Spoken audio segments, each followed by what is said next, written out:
ಇನ್ನು ಟಿವಿ9ನಲ್ಲಿ back to back exclusive ಸುದ್ದಿಯನ್ನು ಈ ಬಿಕ್ಲು ಶಿವ ಕೊಲೆ ಕೇಸ್ಗೆ ಸಂಬಂಧಪಟ್ಟಂತೆ ನಾವು ಕೂಡ ನಿಮಗೆ ಕೊಡ್ತಾ ಇದ್ದೀವಿ. ಆರೋಪಿ ಕಿರಣ್ ಏನಿದಾನಲ್ಲ ಆತನ ಮೆಡಿಕಲ್ ಟೆಸ್ಟ್ ಬಗ್ಗೆ ಅನುಮಾನಗಳಿವೆ. ವಿಕ್ಟೋರಿಯಾ ಆಸ್ಪತ್ರೆಯಲ್ಲಿ ಮೆಡಿಕಲ್ ಟೆಸ್ಟ್ ಇವತ್ತು ಮಾಡಿಸಬೇಕಾಗಿತ್ತು. ಆದರೆ ವಿಕ್ಟೋರಿಯಾ ಆಸ್ಪತ್ರೆಯಲ್ಲಿ ಬೇಡ, ಇವತ್ತು ಕಮಾಂಡೋ ಆಸ್ಪತ್ರೆಯಲ್ಲಿ ಮೆಡಿಕಲ್ ಟೆಸ್ಟ್ ಮಾಡಿಸೋಣ ಅನ್ನುವಂಥದ್ದನ್ನು ಹೇಳ್ತಾರೆ. ಸೊ ಯಾಕಂದರೆ ಸ್ವಲ್ಪ ಅನುಮಾನಗಳಿವೆ ಈತನ ಮೆಡಿಕಲ್ ಟೆಸ್ಟ್ ವಿಚಾರವಾಗಿಯೂ ಕೂಡ. ಸೊ ಹಾಗಾಗಿ ಈಗ ಮೊದಲು ವಿಕ್ಟೋರಿಯಾ ಅಂದ್ಕೊಂಡ್ರು, ವಿಕ್ಟೋರಿಯಾ ಬೇಡ, ಇವತ್ತು ಕಮಾಂಡೋ ಆಸ್ಪತ್ರೆಯಲ್ಲಿ ಮೆಡಿಕಲ್ ಟೆಸ್ಟ್ ಮಾಡಿಸೋಣ ಅಂತೇಳಿ ಕಮಾಂಡೋ ಆಸ್ಪತ್ರೆಯಲ್ಲಿ ಕಿರಣ್ಗೆ ಮೆಡಿಕಲ್ ಟೆಸ್ಟ್ ಆಗುತ್ತೆ. ಮೆಡಿಕಲ್ ಟೆಸ್ಟ್ ಮಾಡಿ ಕೋರ್ಟ್ಗೆ ರಿಪೋರ್ಟನ್ನು ಸಲ್ಲಿಸ್ತಾರೆ ಪೊಲೀಸರು.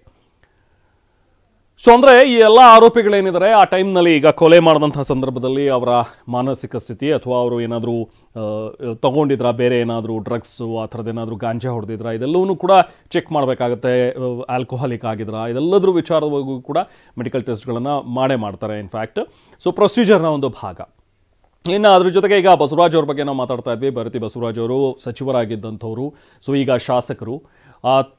ಜಗ್ಗನ್ ಜೊತೆಗೆ ಅವರ ಕ್ಲೋಸ್ ಏಡ್ ಇರೋದು, ಕ್ಲೋಸ್ ಆಗಿ ಅವರು ಇರುವಂಥ ಸಾಕಷ್ಟು ಫೋಟೋಗಳಿವೆ. ಬಹುಶಃ ಇದನ್ನು ಹೇಳ್ಬೋದು, ಯಾರೇ ಸೆಲೆಬ್ರಿಟಿ ಆಗಿರಲಿ ಅಥವಾ ಯಾರೇ ಪೊಲಿಟಿಷಿಯನ್ ಆಗಿದ್ರು ಕೂಡ ಇಂಥವ್ರೆ ಒಂದಷ್ಟು ಜನ ಫೋಟೋಸ್ ತೆಗೆಸ್ಕೊಳ್ತಾರೆ. ಅದರಲ್ಲಿ ಏನಿದೆ ತಪ್ಪು ಅಂತೇಳಿ ನೋಡಿ. ಈಗ ಬಿಕ್ಲು ಶಿವ ಕೊಲೆ ಕೇಸ್ಗೆ ಸಂಬಂಧಪಟ್ಟಂತೆ ಏರ್ಪೋರ್ಟ್ನಲ್ಲಿ ಟಿಕೆಟ್ ಮತ್ತು ಪಾಸ್ಪೋರ್ಟ್ನ ಒಂದು ಮಾಹಿತಿಯನ್ನು ಕೂಡ ಈಗ ಕಲೆ ಹಾಕಿದ್ದಾರೆ. ಅಂದರೆ ಚೆನ್ನೈನಲ್ಲಿ ಈತ ದುಬೈಗೇನು ಹೋಗಿದ್ದಾನೆ ಅನ್ನುವಂಥದ್ರ ಬಗ್ಗೆ ಹೇಳ್ತಾ ಇದ್ದಾರೆ. ದುಬೈನಲ್ಲಿ ಅಡಗಿದ್ದಾನೆ ಅನ್ನುವಂಥದ್ದು. ಆತನ ಜಾಗ, ಆತ ದುಬೈನಲ್ಲೇ ಇದ್ದಾನ ಅಥವಾ ಅಲ್ಲಿಂದ ಬೇರೆ ಕಡೆಗೇನಾದರೂ ಹೋಗಿದ್ದಾನ, ಮತ್ತೆ ಅಲ್ಲಿಂದ ಮತ್ತೆ ಫ್ಲೈಟ್ ಚೇಂಜ್ ಮಾಡಿ ಅನ್ನುವಂಥದ್ದು ಕೂಡ ಅನುಮಾನ ಇದೆ. ಸೊ ಕೇಂದ್ರ ಸರ್ಕಾರಕ್ಕೆ ಮನವಿ ಮಾಡ್ತಾರೆ ಈಗ ಪೊಲೀಸರು. ಯಾಕಂದರೆ ರೆಡ್ ಕಾರ್ನರ್ ನೋಟಿಸ್ ಜಾರಿಗೊಳಿಸಬೇಕು ಅಂತ ಹೇಳಿದ್ರೆ ಕೇಂದ್ರದ ಇಂಟರ್ವೆನ್ಷನ್ ಅಲ್ಲಿನ